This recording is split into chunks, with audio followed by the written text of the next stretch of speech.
This is the 18 Strong Podcast with Jeff Pellizzero, episode number 65. Welcome to the 18 Strong Podcast, where you get direct access to the world's greatest experts on training harder, practicing smarter, and playing better golf. Now, here's your host, Jeff Pellizzero. Hey, what's up, everybody? This is Jeff Pellizzero, golf fitness professional and physical therapist, and host of the 18 Strong Podcast, and I thank you for joining me on the airwaves today. Today, we're going to try to clear up a little bit of the confusion with fitness, golf fitness, and you just trying to create your own program and do your own thing in the gym. So a couple episodes ago, we had a discussion on how to create your greatest off-season, basically utilizing a formula of rest, recuperation, rebuilding, and refocusing your efforts. So, as you go through this off-season, you basically kind of fix your problems that you're having from your postseason, and then you're kind of getting refocused in the gym and gearing yourself up for the golf season as it comes along in the springtime or whenever you start to play golf. So today we're going to kind of clear up, some of the confusion around, I've gotten questions. Well, Jeff, what exercises do I use? How many times a week do I work out?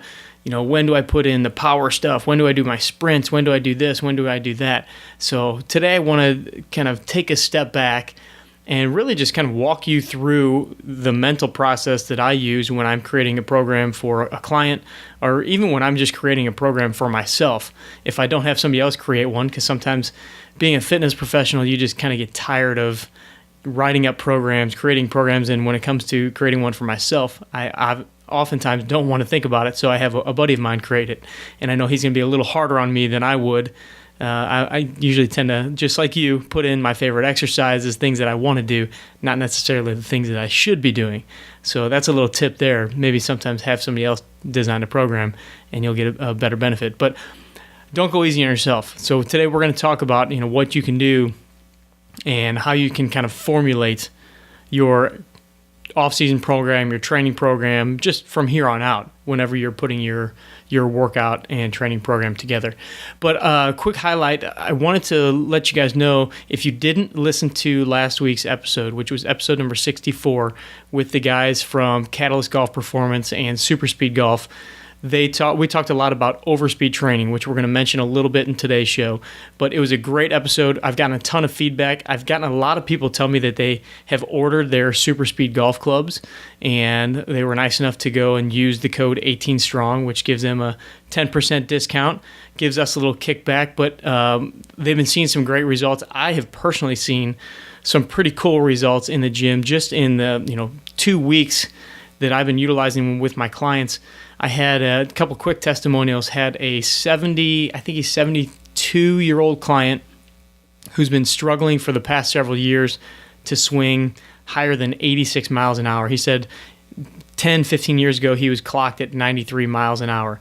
So, he heard the episode from last week, wanted to try them. It was his first time coming back into town. So after we warmed up properly, had him do, just the standing swings and the step change swings, or the happy go mores as I like to call them.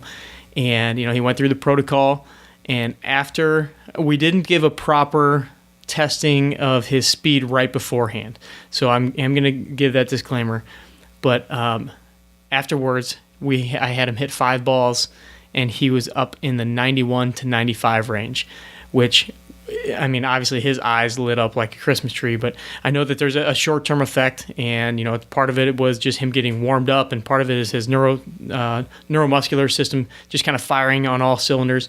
So it probably wouldn't have lasted, and his swing wouldn't have been the same the next day, but just to see that potential there was pretty amazing. And then I had another guy who was in his mid-50s, who's a very excellent player, club champ multiple times at one of the best clubs here in St. Louis, and he normally is a 105 swinger, and he saw speeds of 110, 111, really right after doing, I think this was the second time he's done his session. So just some pretty cool stuff there with the super speed golf clubs. I'm actually taking a lot of data. We're going to be utilizing that data to kind of figure out our protocols and using the protocols that those guys have set. but how we're kind of putting them in with our training program. So again, superspeedgolf.com. Use the code 18strong. Those guys are nice enough to give the listeners of 18 Strong a discount. So if you're interested in that, go ahead and check those out there. Okay, back on to today's topic, which is, kind of how do you choose your exercises? And this is actually a topic that is going to be covered in the long-awaited book, The Golfer's Guide to a Bogey-Proof Workout, which is, I know I've talked about it for a long time on the podcast. It is being formatted right now, and hopefully will be available. Pretty soon. I'm not going to give a date because the last time I gave a date, I failed completely on getting it out to you. So, but it is out of my hands, and it's in the formatter's hands. It's kind of being designed, putting the cover together, all that good stuff. So we will have it available soon. But this is kind of one of the topics that we talk about. How do you develop and design the right exercises for yourself? So if you recall to our episode 2 episodes ago about the off season, basically we talked about, kind of creating your plan, creating your off-season plan. So what I want you to think about is, for the next 90 days or whenever you're devising this new training regimen, think about it in a chunk. And I'm going to take 90 days because that's just kind of a good solid number where you can break it up into either 3-4 week segments, which I tend to break up my programs with my clients, especially if I'm seeing them on a regular basis.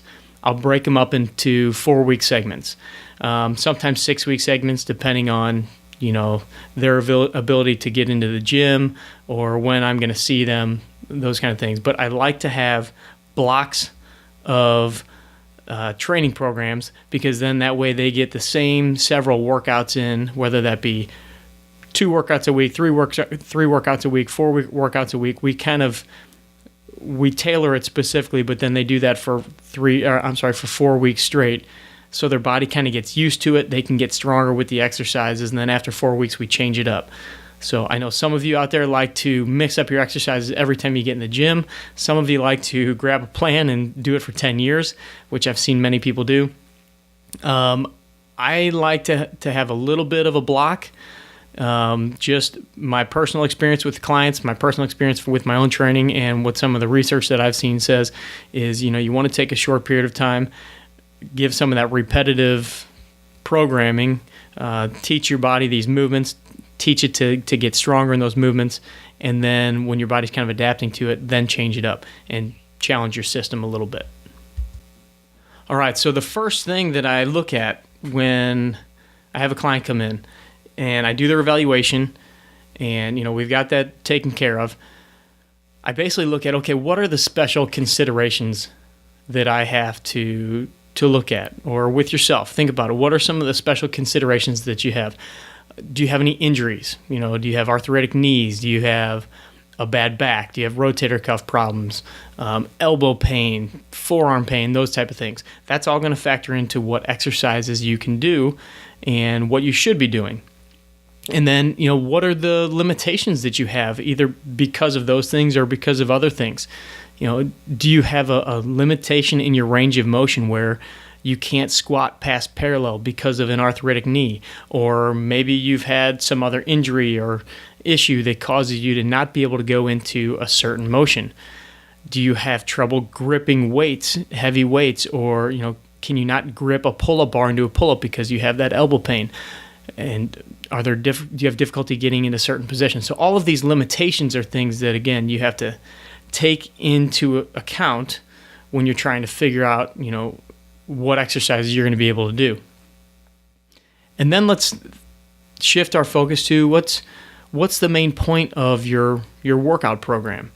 Are you, we've mentioned it many times, you want to have one pretty significant focus, whether that be weight loss, whether that be increasing strength, simply getting into better posture and getting better movement through your golf swing, having more power, or are you simply looking to prevent injury or recover from an injury? I have one client that he comes in, he lives in Florida half the year. He comes back to St. Louis in the summertime when it's nicer and warmer. When he comes in the gym, and he's had a total knee replacement. He's had some hip issues, some shoulder issues, some back issues, back in the day from playing a lot of sports. He basically comes in, he tells me, look, I want to keep playing golf. I don't want to get hurt. And those are the only two things that matter to me with my training program. So if you can do that, keep me hitting the ball as far as I hit it, we're going to be good. If I get hurt or can't play golf, that's the end of it. So I know that when he comes in, I'm not going to be doing all kinds of crazy things, trying to, decrease his body fat and change his range of motion a ton, because I know that, first of all, he's not going to be compliant with some of the stuff on his own, but also he's not going to be happy. Sometimes it's about what the client wants, and then, if possible, I can kind of gear them and give them better information and kind of teach them as we go. So it's, also what's the main purpose for your workout. So have that in mind, because that's going to be a big determining factor on, the exercises you do, the weights that you do, and all that stuff. Okay, the next piece is going to be, how much time do you have? A big part of people's compliance to a program is it a realistic program for you to do? Does the time work for you? Can you squeeze it into the extra half hour you have at lunch? Or if you have to get up early and do it in the morning, you're not going to do an hour long or hour and a half long program 3 days a week, 4 days a week, especially if you have 3 kids like I do. You're getting up, you're helping with breakfast, you're doing all that stuff, you're going to work, you're tired at the end of the day. So let's be realistic with what our program is going to entail, because then you can really set a schedule and kind of pick out when are you going to do it, what days are you going to do it, and know how you're going to fit this all in to the rest of your life. Because yes, you want to play golf, yes, you want to spend time with your family, hopefully, and so everything doesn't revolve around your workout program. I understand that. And then lastly, as far as considerations are concerned, what's the equipment that you have available? So when I have a client who I know is going to be traveling a lot, or I have a golfer that's traveling a lot, I know that he may not have access to a squat rack or, kettlebells or heavy dumbbells. So sometimes you have to put in a program that just involves bands and body weight exercises. Sometimes you do have kettlebells, so those all are taken into account. Obviously, I prefer to have a full-blown gym, and if you can get into the full-blown gym, I'm going to give you full-blown exercises. But if you can't, we got to work around that. You can't be a purist and just say, oh, well, you're not going to get a good enough workout by not having a barbell and a glute ham machine, those type of things. So all of these are kind of considerations that you need to look at first when you're putting together a program. Pretty basic stuff, but I want to kind of break this down as simply as I can and really walk you through what I'm thinking when I'm sitting down at my desk, at my computer, putting together a program for these people. So now that you have all these things, I want you to start to put a bit of a plan of attack together and figure out, okay, how am I going to break up my week? Because there's different ways that you can break up your week as far as your training sessions. Many people, you think of the old bodybuilder style workouts where Monday is chest day, Tuesday is back day, Thursday is quads. So we're not going to break it up like that. We are going to sometimes separate things out a little bit. And some of the trainers that you listen to, or some of the trainers that are listening to this, may not totally agree with this, but there are times where I will break up some body parts. All depends on kind of the goals of what we're trying to do in that phase of our workout routine and our program. But what I want you to pay attention to, because again, as a regular person, a regular guy that doesn't have 7 days a week to train like a professional golfer might in the off season, we got to figure what's going to give you the most bang for your buck, right? And that's all going to kind of depend on how many days are you going to be able to get into the gym in a week. I typically recommend, people with regular schedules get in at least twice, preferably 3 times. And if you've got the extra time, let's go with 4. But 3 is usually kind of the standard that I would recommend for most people, just because it's a little bit more realistic. And then that also depends on, your breakup is going to depend on what the intensity level and volume is that you're doing in your workouts. Because if you're lifting heavier or you're doing a lot of volume, you don't want to be sore the next day and be lifting, say if you're doing like an upper body, say pressing exercise on Monday, and you're doing some heavy weight, you're doing some pretty intense stuff. I don't want you doing another upper body workout the next day because your body's not recovering. You're not getting the rest that your body needs, and so you're not going to get the benefits. You're not going to get the strength. You're not going to get the power and everything that you're trying to get. Some people go overboard by trying to train every single day, hitting every body part every single day, and it's almost like banging your head against the wall. So, the body needs some time to heal, and so we got to take into effect, is your program more of a strength building or power building phase? Because if it is, then your exercises are going to require a little bit more weight. You're possibly going to be doing a little bit more volume if you're working for, doing more of a bulking phase. So there's different things that are going to factor in here, and you don't really want to go back to back on some of these things. So the way that I look at it is you can kind of split things up. You can split it up via body parts. And when I say split it up, I'm usually talking, maybe we'll break it into an upper body day and a lower body day. Or you can break it into a total body workout.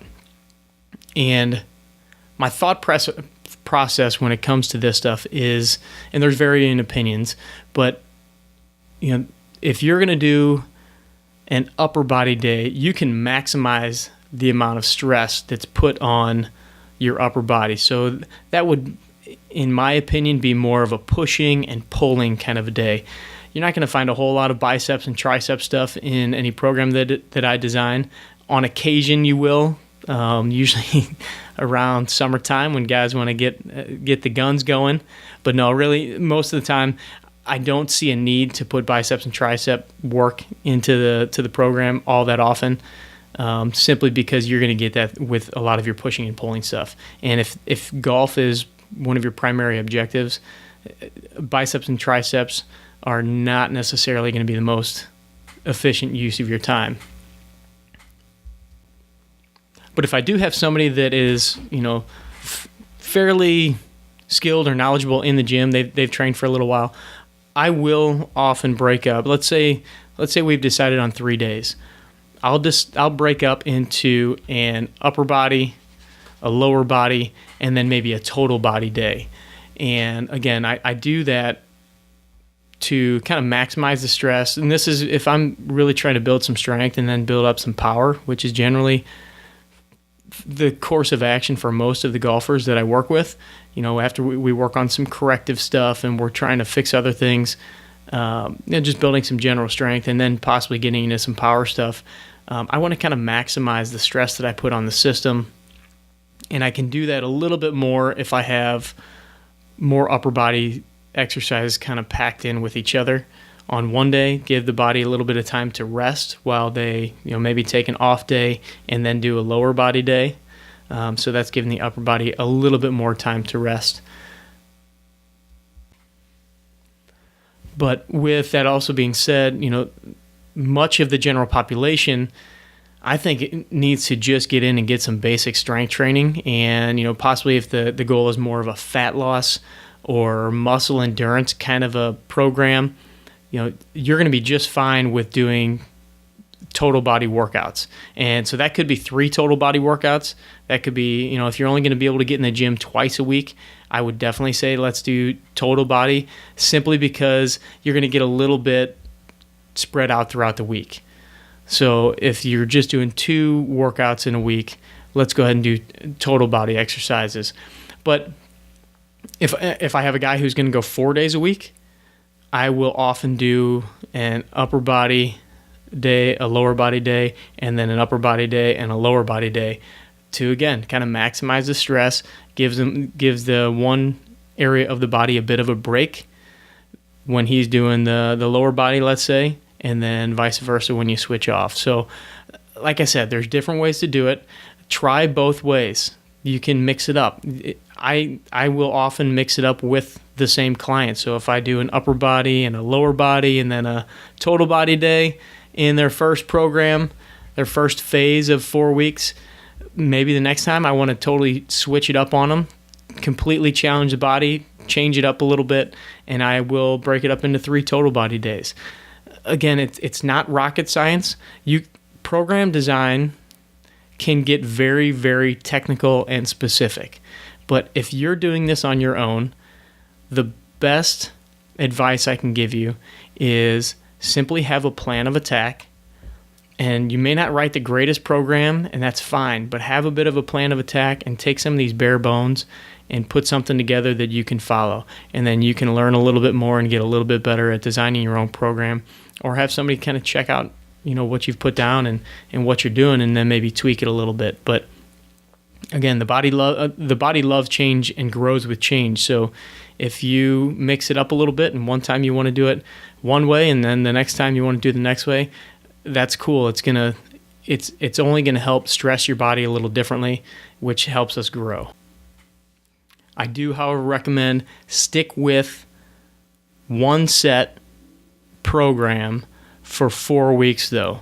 So do those 3 workouts, each week for 4 weeks straight, as opposed to jumping around. When you do that, as I mentioned before, you're gonna gain more strength. Your body's gonna adapt a little bit more as far as the movements, and will gain more control, more body awareness, and thus will then be able to move more weight or create more resistance with those exercises. All right, so now that we've kind of determined, what your week looks like as far as your breakdown of exercises or your breakdown of workouts, now you got to kind of figure out, okay, what are the exercises that I'm going to put into these workouts? And how do I go about figuring that out? I've seen people do all kinds of crazy things in their workouts and all kinds of mix-ups and matches of different exercises. But my goal when working with a client is you need to create balance in your body, in your exercises, and often we us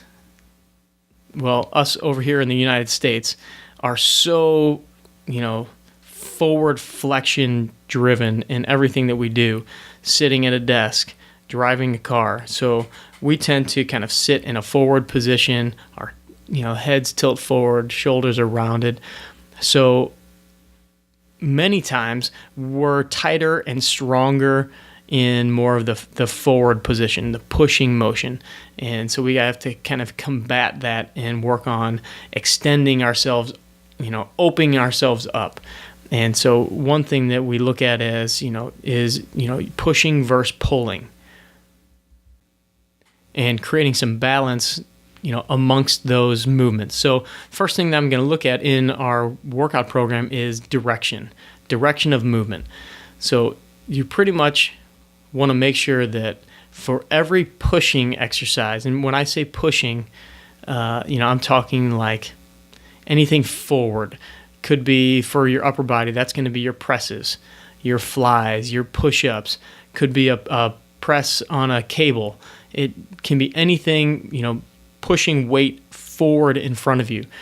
For the lower body, it's going to be your squats, your lunges, your split squats, step-ups, lunge walks, things like that. Anything where it's kind of a forward body motion.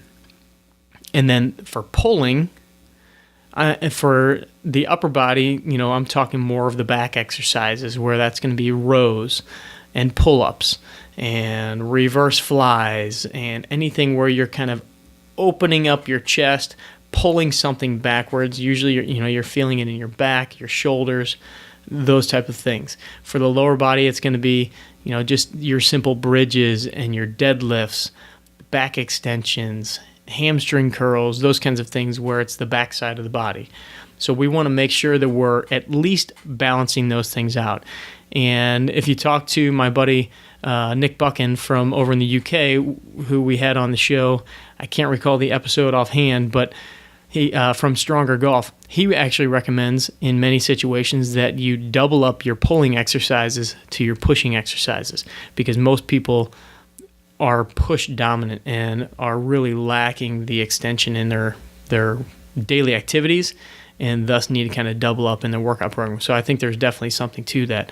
But I want you at least to look at your pushing versus pulling exercises and kind of balance those out. So, what that looks like for me is if I'm going to put squats in a program, which is a little bit more of a front body exercise, works the quads a little bit more, especially if it's kind of a heels elevated squat, then I'm gonna balance that out maybe with some deadlifts or some hamstring curls or something like that, where the backside of the body, the backside of the lower body is definitely working. If I'm gonna mix up a total body routine where I've got let's say some squats again, then I'll also throw in maybe some sort of a deadlift or something like that. But then for the upper body, I'm going to do some sort of a pressing exercise. Could be a dumbbell press, could be a push-up. It doesn't have to be some of these bigger, heavier exercises. And then we're also going to throw in some sort of a row or a pull-up or something like that. So again, for the upper body, you've got your push and pull, and for the lower body, you've got your push and pull. So just trying to create a little bit of balance here. Our bodies love balance. Balance helps prevent injury. All right, so I know that we're covering a lot here, and I hope I'm not going too fast, and I'm sure I'm going to miss a lot of the questions that you have. So by all means, when this episode's over, if you have any questions, hit me up on social media. Let me know what questions you have. If you've got a question on something that I missed or something that didn't quite make sense, then I'm sure somebody else in the audience is thinking the exact same thing. So please do us all a favor and message me, shoot me a message on Twitter, Facebook, Instagram, whatever it might be, because I want to get all these questions answered. This episode is for you to be able to kind of work your way through things when you're on your own, when you're creating your program. I want to create independence amongst the 18 Strong listeners, where yes, we talk about going and getting screened and working with a professional, but I also want you to have the ability to take control of some of this stuff when you're in the gym. If we had all of our high school and college kids, when they come in and work out at our place, if we didn't teach them these principles and kind of teach them our system and the way to lift properly, when they go off to school, or unfortunately, even when they go off to some of their professional teams, they wouldn't have the direction or knowledge to do things right. And so we have to make sure that we prepare them, and that's what I want to do here. So by all means, any questions, bring them back to us here at 18 Strong, because we want to make sure that we're empowering you when you're doing your workouts and doing this stuff in the gym, and not just holding your hand through the process. So now we've kind of talked about balance, and there's a couple, just a little side note as far as balance is concerned. We talked about the pushing and pulling, and Nick mentioning doing double the pulling exercises versus the push exercises. I like that concept of doing a little bit extra work in your weaker areas. So another way that you could do this is, let's say you are more of a push dominant. We're just going to go upper body. You're more of a push dominant person. So you can bench press a ton, but you can't do pull-ups for squat. So what I would recommend is, ideally I want every guy and girl to be able to do pull-ups. So what we would work on is maybe not starting with pull-ups, but maybe some sort of a pull down. But if we're doing a pressing exercise, I might have you do 8 presses, and I might have you do 10 repetitions on the pull, just to get a couple more reps there. Or another way that you could do it is, you could start with the pulling exercise. If you're supersetting these, supersetting means basically I'm doing my push exercise, then I'm doing my pull exercise, or vice versa.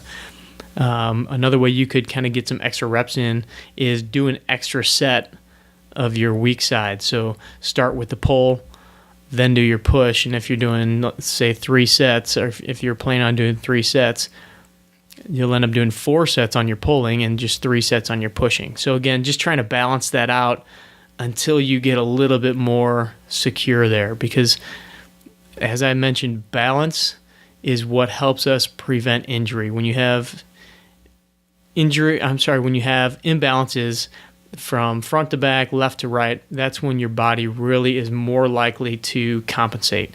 And those compensations can then lead to issues as far as pain and long-term injury.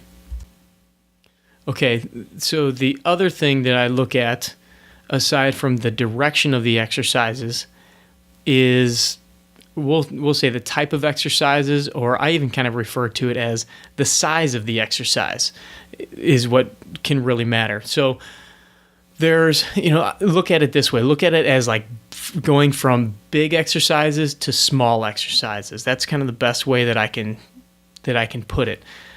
The big exercises would be, bigger, heavier things like squats and pull-ups and bench presses. So I'm going to label these out kind of in 4 different categories. The first would be the big ones, which would be your primary exercises. And as I mentioned, those are going to be the heavier ones. They involve more body parts. They're more demanding on your body just in general. They're more demanding on your central nervous system. And that's why I like to have those at the beginning, because they're the most taxing. They require the most effort. They require the most strength. So if I'm putting together a program,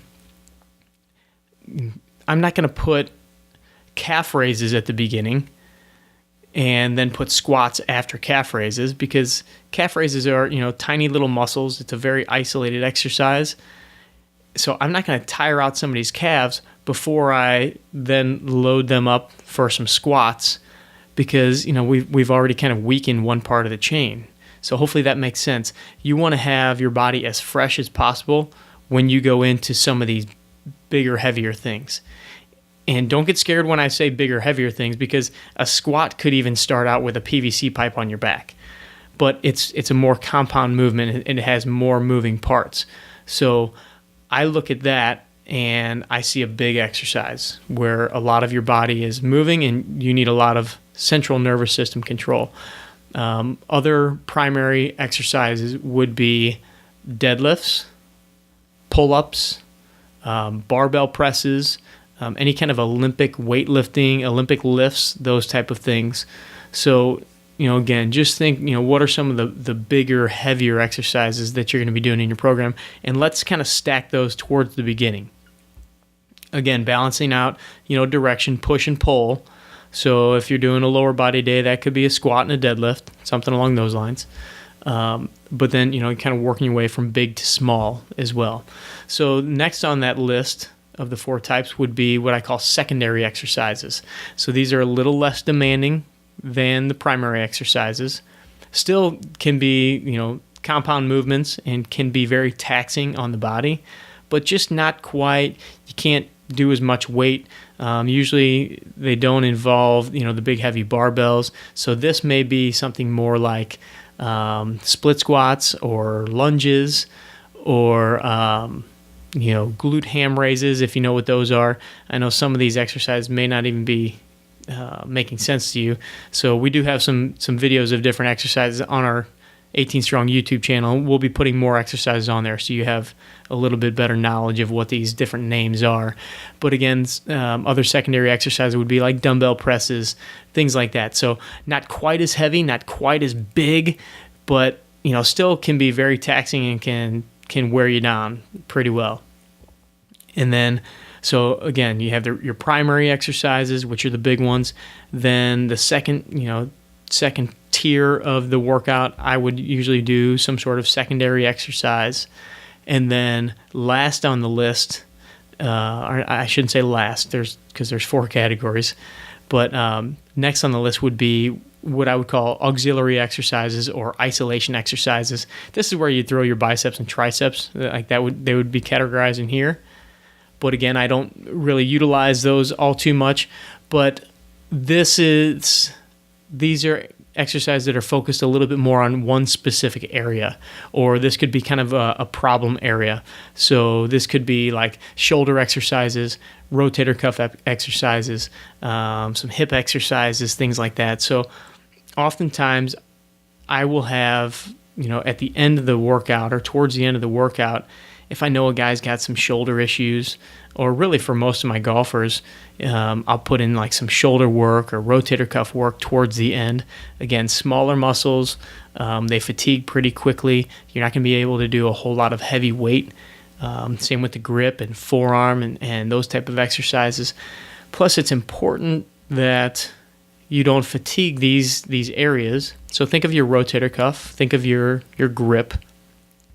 If I started with some of these exercises and got your grip really tired, how effective are you going to be doing pull-ups or rows? You're not going to be able to hold the dumbbell, or you're not going to be able to hold your weight because we've fatigued your grip and your forearms and your hands. If you're doing, a bunch of rotator cuff exercises to start out your workout, and then I throw you on the bench press or do some dumbbell presses. Don't tell Jason Glass that I said you're doing bench presses. But if I throw you on the dumbbell press and your rotator cuff is all fatigued and worn out, well, then you're not going to be able to do as much weight, but you're also kind of putting yourself at risk for some issues because now you can't stabilize your shoulder when you're doing your presses. So all I'm asking is that you guys start to kind of problem solve a little bit and look to structure your workouts so you're getting the most benefit out of it. If you're putting in this much time, you're putting in this much effort, I want you to do this stuff properly and kind of learn the right ways to do this. And then the fourth grouping that I'm going to throw at you would be more of your corrective exercises. These are going to be like your rehab style kind of exercises. So some of these will overlap with the isolation or auxiliary exercise that I just mentioned. But what I typically tend to do as far as correctives are concerned is I call them homework. So if I know that somebody has a couple issues, rotator cuff,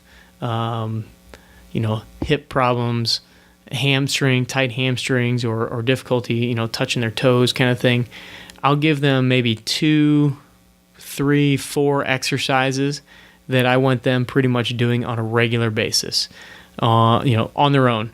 They can do them when they go to the gym for their strengthening program. They can do them at home. Usually they're pretty easy to do at home. But this way they take a little ownership of fixing a couple of the pieces, fixing some of those problem areas and limitations that we talked about at the very beginning, so we can get past those. And it's their duty, their job to start working on those things so we can clear those up, and then we can advance on to some other exercises that we may not be able to do because those things were a bit of an issue, right? So again, the whole big to small exercises idea is, look at the exercises you're going to put in your program. Hopefully you've kind of balanced them out, push and pull, but then figure out, and left and right, make sure you're balancing out that side. We always do everything on both sides. But then, look at how big are these exercises? And the 4 categories, again, are primary exercises, secondary, auxiliary or isolation, and then correctives. And so you want to start with the bigger ones. And again, this is to get the most bang for your buck. There's going to be situations that we'll talk about in a second where you're not always going to do it this way. But to get the most bang for your buck, if you're looking to maximize your strength, increase power, this is the way that you want to kind of utilize these exercises so you get the most efficient use of your muscle, your energy when you're doing your workouts. So that's kind of the bottom line there. You're starting with the big, you're moving down to the small, and then working on some corrective stuff on your own. Now, I know I'm going to get the question, well, okay, Jeff, where are the rotation exercises? Where's the core stuff? Where's the ab stuff? You're not going to find a ton of ab exercises in any of my programs. Now, rotation is a big thing. So, the biggest movements that we want to go through are, your pushes and pulls, but basically your squat, your deadlift, your presses, some sort of pull-up, pulling exercise, and then some sort of rotation. And I'll throw lunge in there too, but lunge I kind of toss lunge into the squatting mix. But you want to get all those pieces into your workouts over the course of your week, and whether that's an upper body day, a lower body day, or a total body day. Now, in my opinion, when you're doing this properly, when you've got these bigger exercises that you're working and you're hitting all the different body parts, you're balancing out your pushes and your pulls, your body is getting an ample amount of core work. I mean, if you don't think that doing a squat or a deadlift or some of these other exercises, a pull-up, if you don't think that those are core exercises, you've been duped into thinking that core exercises have to involve you doing some sort of crunches or abdominal routine. Because core exercises to me just core strength to me is being able to stabilize and connect your body from the lower body through the trunk to the upper body. So standing and doing a shoulder press, like a dumbbell press, is a huge core exercise. Doing split squats with dumbbells is a big core exercise. A deadlift, I can't think of a much better core exercise than that. So you're not going to find a whole lot of specific ab exercises in my routines. I do throw some in there, but usually that's where I will tie in some of the rotation stuff. Some of the deliberate rotation, working with some resistance, cable rotations, half kneeling positions where we're rotating, maybe holding a medicine ball, something like that. And I like to do the rotation stuff towards the end because usually you're using a little bit lighter weight. The body's going to be a little bit tired, so I'm kind of challenging your posture. I'm challenging your body's ability to hold positions and utilize fatigued muscles in other areas. So maybe your legs are gassed and I have you doing some sort of a rotation exercise where you're in a lunge position or something like that. So I like to put that stuff at the end, again, because I don't want to do a bunch of abs at the beginning and tire the heck out of your gut and your trunk and then have you do squats and blow out your back. So if you're mixing in a bunch of abs into your routine, I would kind of suggest holding off, doing some of that stuff more towards the end. Or if you got to do your ab routines, I know some guys just got to do their abs. They just want to do it so bad.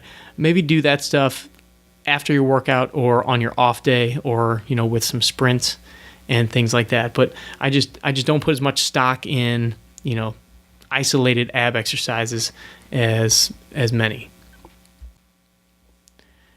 We also talked in the off-season program, or the off-season episode, about some of the extra stuff.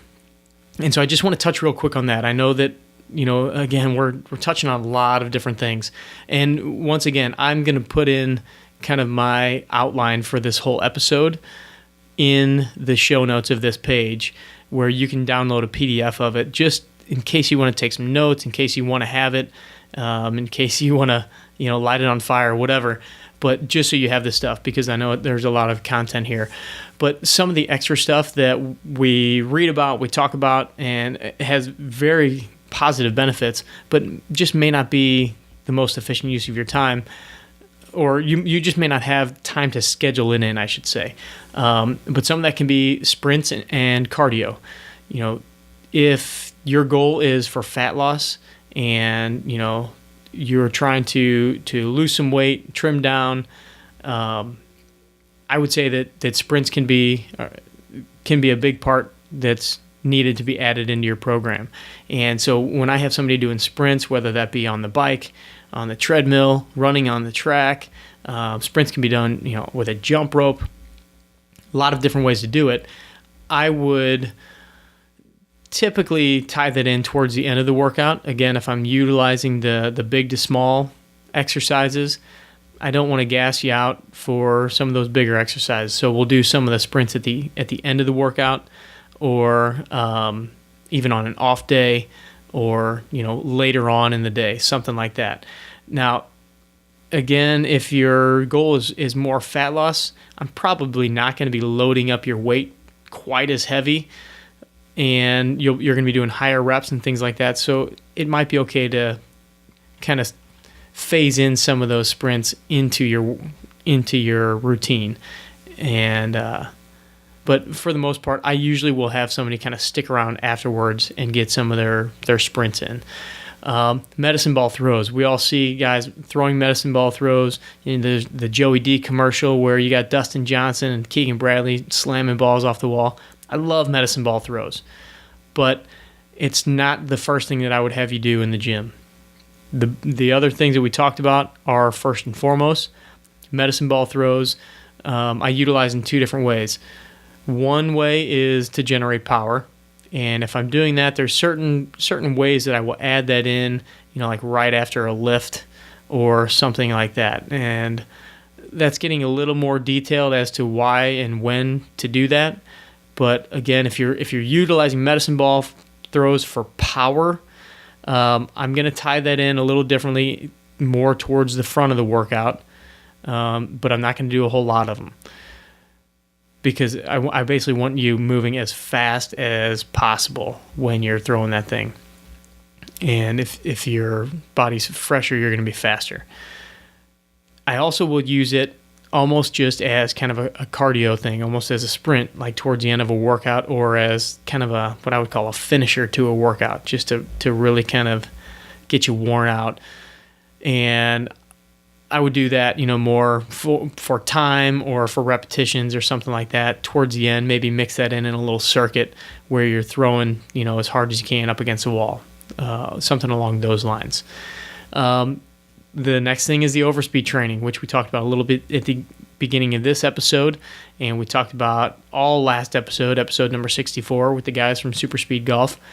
I love the overspeed training stuff, and I think that if you are looking to gain some swing speed, tying that in with a good solid strength training program, there's no better way to do it. It's an add-on that it trains you in a different way. It gets your nervous system moving quicker, and it gets your body kind of firing on different levels. So again, I want you to do that stuff either before your workout or on an off day, so you're not wiping yourself out, or so you're not doing it when you're tired. Because if you're trying to get faster, you don't want to be doing it when you're slower. Hopefully that makes sense. All right, and then, I've had several people, when they kind of look at my programs and, we discuss the whole bigger to smaller exercises, those kind of things, they ask me about circuits. Circuits are awesome. I think circuit style workouts can be very effective. They can be very efficient, and I utilize them in certain situations. They're a little bit better, in my opinion, for the fat loss and muscle endurance type of goals, because since you're not going to be able to, if you're constantly moving around, you're going from one station to another station to another station to another station, you are first of all going to get very tired. And when you're tired, you're not as strong. When you're not as strong, you can't lift as much weight, and you can't challenge yourself as much. You can't keep your form as well. So you have to be kind of careful with circuit-style workouts.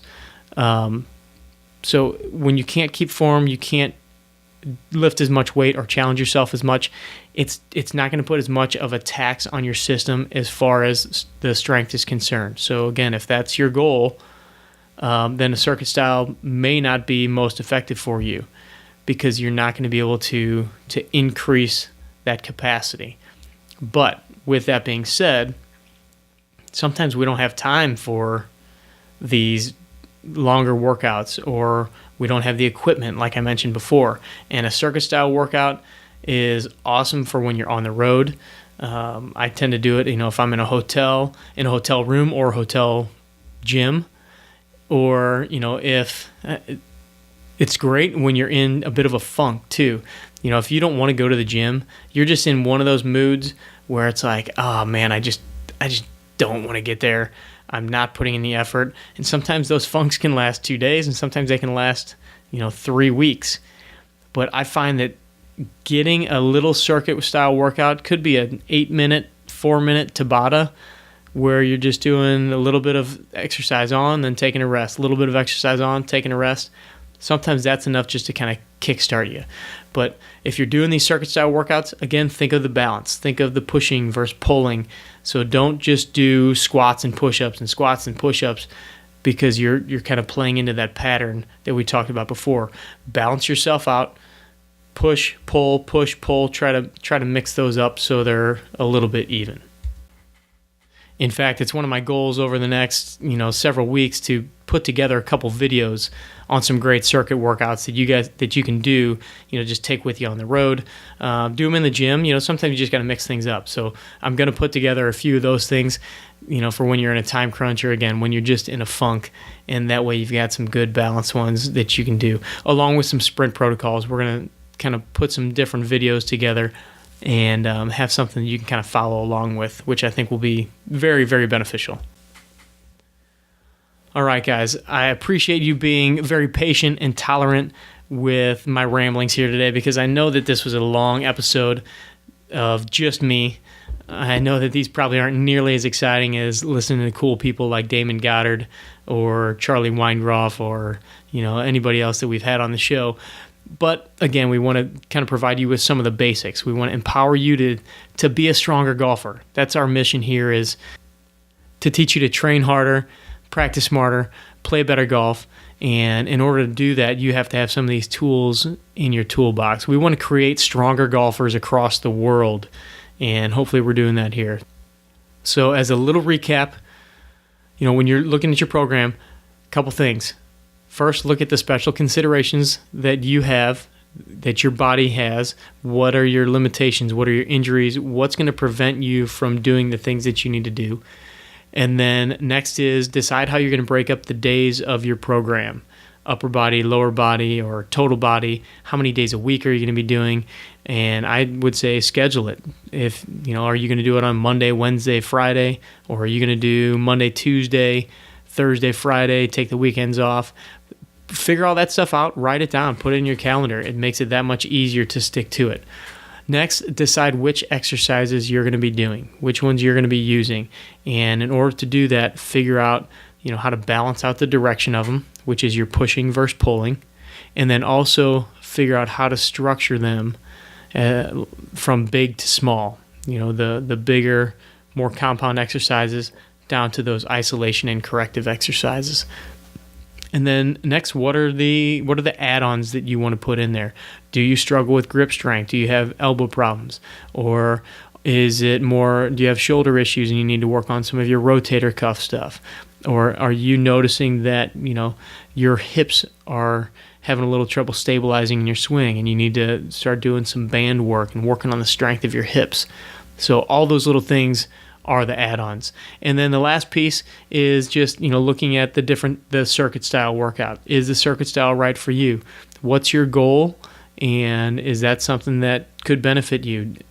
Are you at a position where you don't have a whole lot of time and circuit style is all you're going to be able to get? You're going to get, you have 15 minutes here and there several times a week, then heck yeah, do a circuit style workout, kick your butt, and you're going to get a ton of benefit out of it.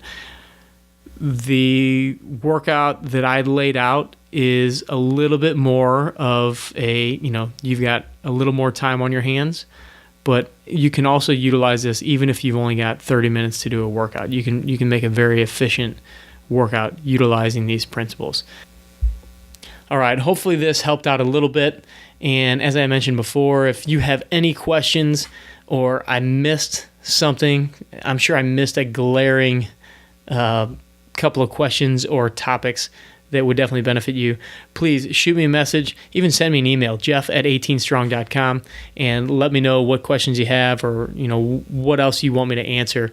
And let me know if you like this style of episode too, because I've gotten a lot of feedback from the off-season one that people enjoyed just having kind of a structured outline on stuff like this. That the interviews are awesome, but sometimes just getting a little bit more of the bare bones information is good too. So I learn a little bit both ways, and this helps me kind of create a little more structure around my own personal training programs and what I'm doing with clients. So I get a lot of benefit out of this. I hope you do as well. Let me know. Facebook, Instagram, Twitter. Don't forget to subscribe to us on YouTube. We've got a lot of videos coming out and a lot of videos already on there, so you guys can check it out there. I really appreciate you spending this time with me on the 18 Strong podcast. And as always, train hard, practice smart, and play better golf. Thanks for listening to the 18 Strong podcast at www.18strong.com. And remember, train hard, practice smart, and play better golf.